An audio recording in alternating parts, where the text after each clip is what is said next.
He expected a Chinese bride for Christmas, but not the skill that saved his farm from ruin. The frost had etched cruel, intricate patterns across the inside of the cabin window, blurring the line between the world and oblivion. For Abel, the distinction had long since ceased to matter. The world was the suffocating silence of the two-room cabin, the weight of the mortgage papers on the mantelpiece, and the hollow ache in his chest that had been a constant companion since Mary's passing. Oblivion was the endless expanse of white outside, a landscape that promised nothing but a deeper cold, a final stillness. His hands, raw and split from swinging an axe in the biting air, trembled as he stoked the meager fire. Every log burned felt like setting fire to a dollar bill he didn't have. He was a man cornered by winter, by debt, and by a loneliness so profound it felt like a physical presence in the room. He had done a desperate thing, a thing the men in the town of Hardwater whispered about with a mix of pity and scorn. He'd sent away for a wife, a mail-order bride from a catalog that promised a demure and hard-working companion. He'd scraped together the last of his funds, not for love, but for a pair of hands to save his life. He needed a partner to fight this losing war against the land, and the advertisement from San Francisco had been his last desperate shot. He'd pictured someone sturdy, weathered, a woman who knew hardship. As he stared into the flames, he felt a familiar, bitter humiliation rise in his throat. He was buying a person because he had failed so profoundly on his own. The bank wanted its money by spring, or the farm his grandfather had broken his back to build would be gone. This woman, this stranger, wasn't a hope for a new life. She was the last defense against the end of the old one. The arrival of the noon stagecoach was an event that bled all the color and sound from Hardwater. It emerged from the swirling snow on the horizon, a dark, lumbering beast pulled by 4 weary horses. A small crowd of onlookers watched as the driver brought it to a halt. Abel stood apart from them, his jaw tight, his shoulders braced as if for a physical blow. The coach door opened and a figure descended. The town went quiet. It was not the sturdy, plain-faced woman anyone had expected. It was a girl, impossibly slight, swallowed by the vast, hostile landscape. She wore a dress the color of fresh blood, a vibrant red cheongsam of embroidered silk that seemed to defy the punishing monochrome of the Wyoming winter. Her hair was a knot of polished jet, her face pale and unreadable. This was Mei Lin. She held a single, small wooden box and stood with a stillness that was both unnerving and magnificent. The whispers started immediately, a low, cruel rustle. That's it? That's what he spent his money on? A doll. He bought himself a china doll. She won't last a week. Abel felt his face burn with a shame so hot it almost felt like warmth. This was his folly, laid bare for all to see. She looked fragile, ornamental, utterly unsuited for a life of brutal, relentless labor. He had prayed for a draft horse and had been sent a canary. He strode forward, his boots crunching in the snow, avoiding the eyes of his neighbors. "You're Mei Lin?" he asked, his voice rougher than he intended. She simply nodded, her gaze clear and direct, betraying no fear, no disappointment. She looked at him, then past him, at the unforgiving mountains, her expression one of calm, solemn assessment. In that moment, her composure was a quiet rebuke to the town's mockery and to his own spiraling panic. She was not wilting. She was observing. The journey back to the farm was a silent torment. The small cabin, already thick with unspoken grief and desperation, seemed to shrink further with her presence. Abel could barely bring himself to look at her. He had made a catastrophic mistake. He showed her the small cot in the corner that would be hers, the meager pantry, the grim reality of their existence. She took it all in with that same infuriating calm, her hands tucked into the sleeves of her red dress. The next morning, the crisis he had been dreading arrived in a different form. He found their only milk cow, Bess, lying in the barn, her breathing shallow, a foul sweat gleaming on her hide. A wave of cold dread washed over him. Without the cow, he would lose a vital source of food and the small income he got from selling the surplus. It was a death sentence, delivered slowly. He spent the morning trying every remedy he knew, but the animal only weakened. By afternoon, he slumped against the barn wall, defeated. The world was not just indifferent, it was actively trying to kill him. That's when Mei Lin appeared, moving with a silence he was already coming to recognize. She walked directly to the cow, her silk slippers impossibly clean on the dirt floor. She ran a slender hand down the animal's neck, felt its jaw, and then, to his astonishment, gently pried open its mouth and sniffed its breath. Abel straightened up, a surge of irritation cutting through his despair. "There's nothing to be done. She's finished." Mei Lin ignored him. She went to the hay trough, sifting through it with a focus that was absolute. After a moment, she plucked something from the pile, a dried, brittle weed with a faint purple flower. She brought it to him. "This," she said, her voice quiet but firm. "She has eaten this. In my home, it is called bitter root sleep. It paralyzes the gut." Abel stared at the weed, then at her. "That's just common scuff weed. It's harmless." "It is not harmless when it is dried by the first frost," she corrected him gently. "It changes. The poison awakens." He felt a defensive anger rise. What would a girl from San Francisco know about Wyoming livestock? Her eyes met his, and for the first time he saw a flicker of steel beneath the placid surface. "I am not from San Francisco," she said. "I am from Gansu Province. We have raised goats and yaks on bitter mountains for 1,000 years. I know what I see." His pride warred with his desperation, and desperation won. Abel watched, a silent, skeptical shadow in the corner of the barn, as Mei Lin went to work. She moved with a purpose that belied her delicate appearance. Grinding herbs she produced from her small wooden box with a stone, mixing them with warm water into a dark, pungent mash. She cooed at the sick cow in a low, musical language, her touch gentle as she coaxed the animal's jaw open and administered the remedy. For the next 2 days, a new rhythm established itself on the farm.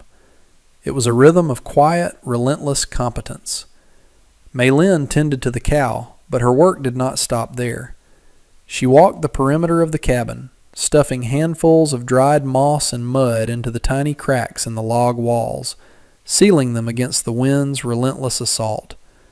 She reorganized their dwindling sacks of flour and beans, her methodical sorting making the meager supply seem more substantial. She took Abel's worn woolen coat, its elbows threadbare, and with a needle from her box, she mended it with stitches so small and dense they were nearly invisible, making the garment stronger than it had been when new. The oppressive silence of the cabin didn't vanish, but it changed. It was no longer the dead quiet of despair, but the living quiet of purposeful work, punctuated by the soft scrape of a spoon in a pot or the rustle of herbs. The air grew warmer, the food tasted better, the cold felt less personal. Abel found himself watching her, a confusing mixture of resentment and relief churning in his gut. The house was no longer just a vessel for his grief. It was becoming a functioning homestead again. On the third morning, he walked into the barn to find Bess standing on her own 4 feet, weakly chewing her cud. A weight he hadn't even realized he was carrying lifted from his shoulders, leaving him dizzy with relief. That evening, as Mei Lin served a thin but savory stew, he cleared his throat. "The cow," he said, the words feeling clumsy in his mouth. "She's better. Thank you." Mei Lin simply nodded, her eyes on her bowl, offering no triumphant smile, no "I told you so." The gesture was a quiet gift, allowing him to keep the tattered remnants of his pride. The necessity of a trip to Hardwater felt like a looming punishment. They were perilously low on salt and kerosene, and the journey could no longer be postponed. The thought of facing the town's derisive stares with Mei Lin at his side made Abel's stomach clench. He felt a grim, protective instinct now that was entirely new. He was no longer just embarrassed by her presence. He was worried for her. As they stepped into Henderson's general store, the usual coterie of farmers gathered around the pot-bellied stove fell silent. All eyes landed on Mei Lin, her red dress a stark accusation of otherness. Henderson, a man whose belly strained the buttons of his vest, leaned on the counter with a smirk. "Finally decided to show off your new purchase, did you, Abel?" Another man chuckled. "She's a bit on the small side for farm work, ain't she? What's she good for? Laundry?" Abel's hands curled into fists. He opened his mouth to deliver a sharp retort, but Mei Lin moved first. She paid the men no mind, her attention captured by the open barrels of seed potatoes.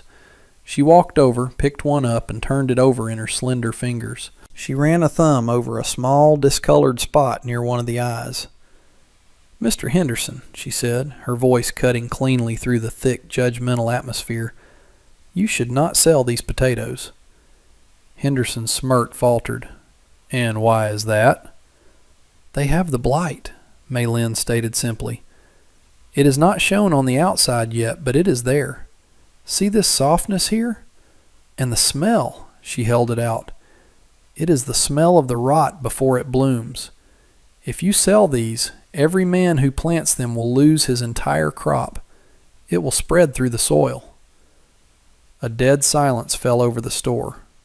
The farmers stopped smirking and looked at each other, then at the barrel of potatoes that represented their hope for the next year. Henderson snatched the potato from her hand, his face reddening. He sniffed it, prodded the spot she had indicated, and his bluster visibly deflated, replaced by a dawning horror. In that moment, Mei Lin was not a fragile doll or a strange foreigner. She was an expert. Her quiet, irrefutable knowledge was a weapon far more powerful than Abel's anger. He paid for his salt and kerosene, and as they left the store, the silence that followed them was not one of mockery, but of a stunned, grudging respect. The wagon ride home was a study in a new kind of silence. It was not the suffocating, resentful quiet of their first journey, but a thoughtful, charged space. Abel kept glancing at Mei Lin, at the calm profile of her face as she watched the snow-laden pines slide by. He saw not a fragile girl in a foreign dress, but a woman of inexplicable depth. That night, the lamplight in the cabin seemed to pool around her. The air was thick with unspoken questions. He had to know. "Where did you learn all that?" he finally asked, his voice low. "The cow, the potatoes. It's not common knowledge." For a long moment she said nothing, her fingers tracing the rim of her tin cup. Then she reached for the small wooden box she always kept near.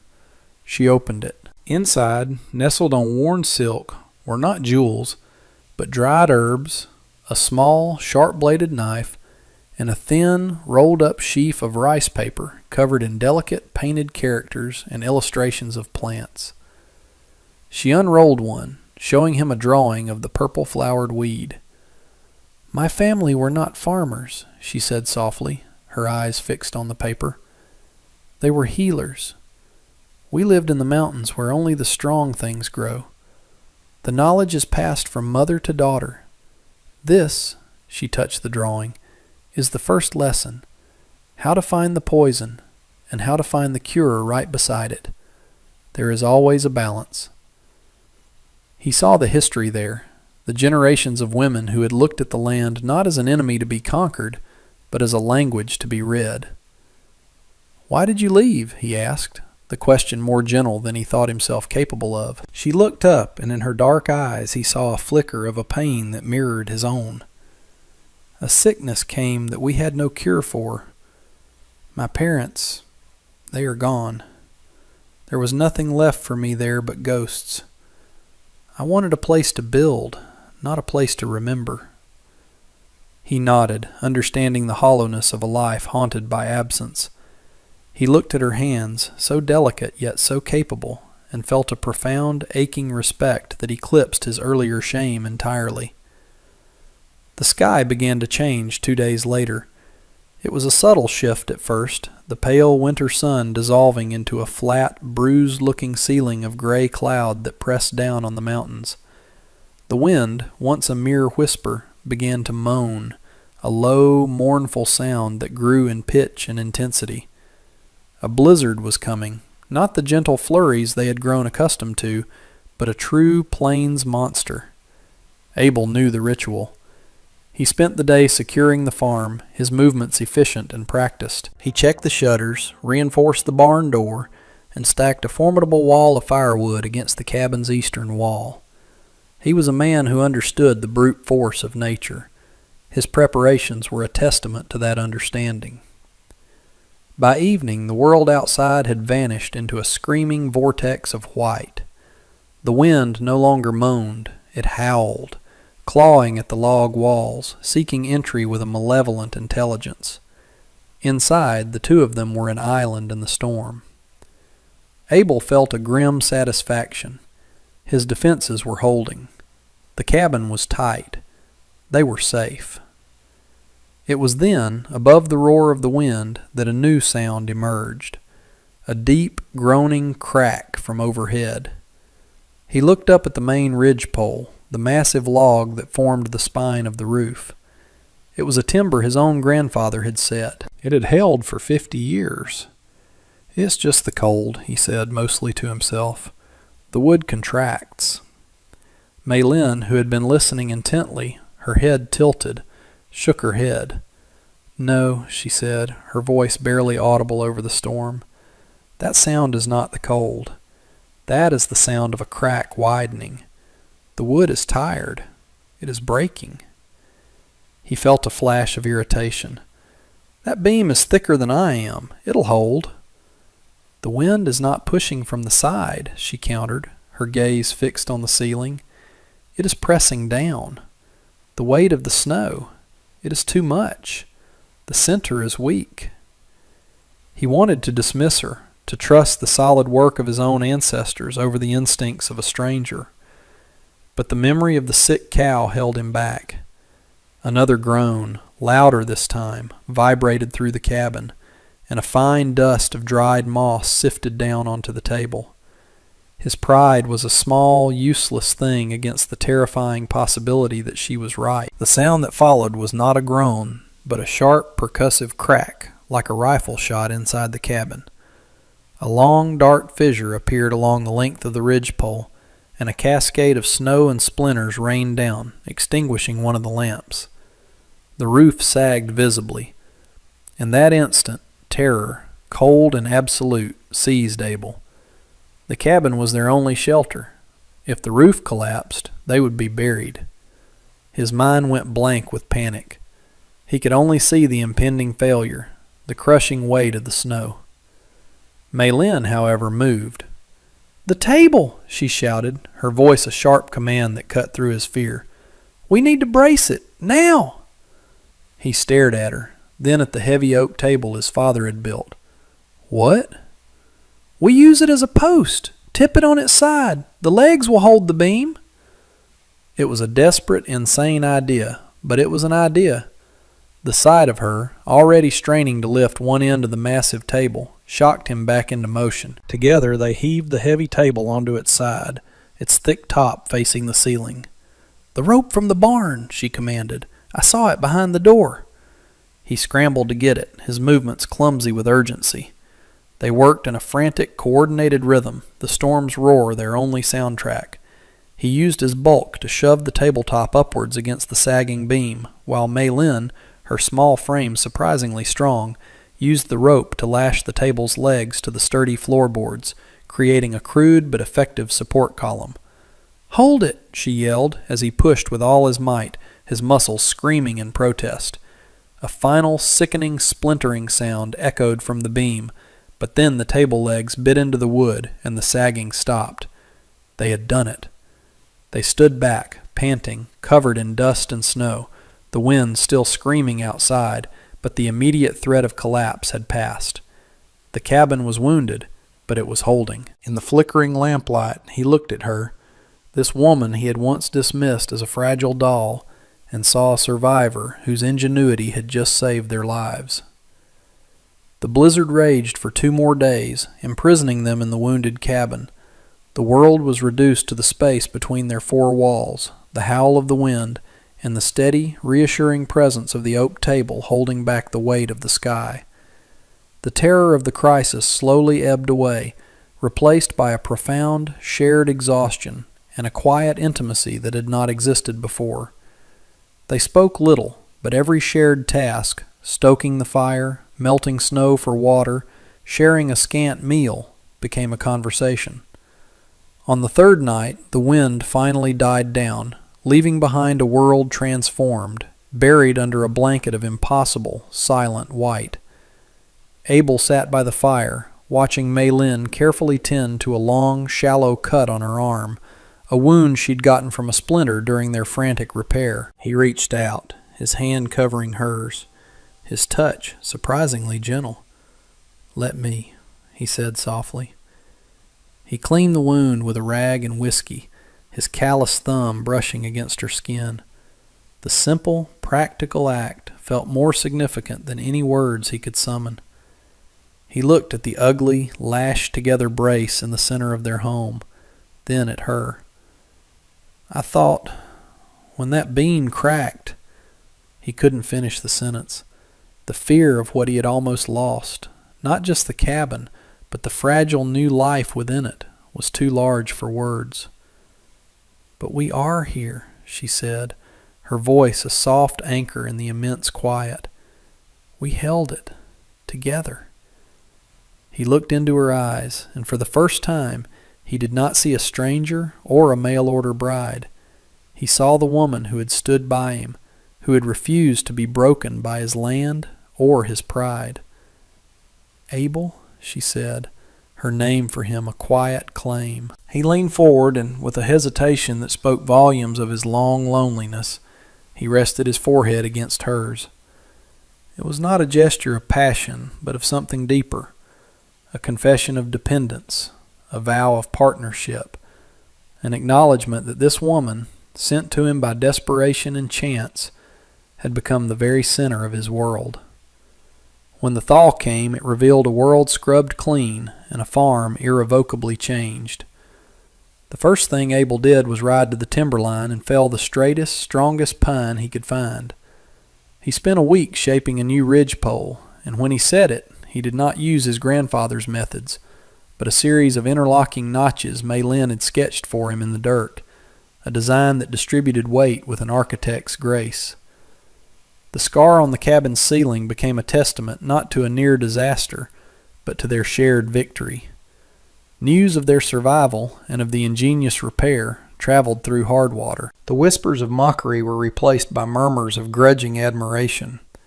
Henderson offered Abel credit at the store without being asked. Men who had once smirked at the sight of Mei Lin now tipped their hats. They did not understand her, but they understood competence. As the green of spring pushed through the melting snow, Mei Lin started a garden.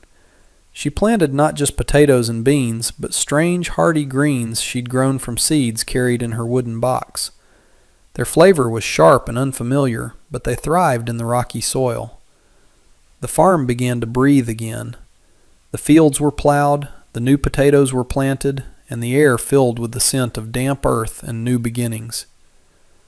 One evening, as the sun bled purple and gold across the horizon, the two of them sat on the porch step. Abel looked at the woman beside him, whose quiet smile held the warmth of the coming summer. He reached out, his hand finding hers, their fingers lacing together in a gesture that was now as natural as breathing. There were no grand declarations, no promises spoken aloud. There was only the solid reality of the mended roof above them, the fertile ground beneath their feet, and the steady, quiet beat of two hearts that had, against all odds, found a home in each other.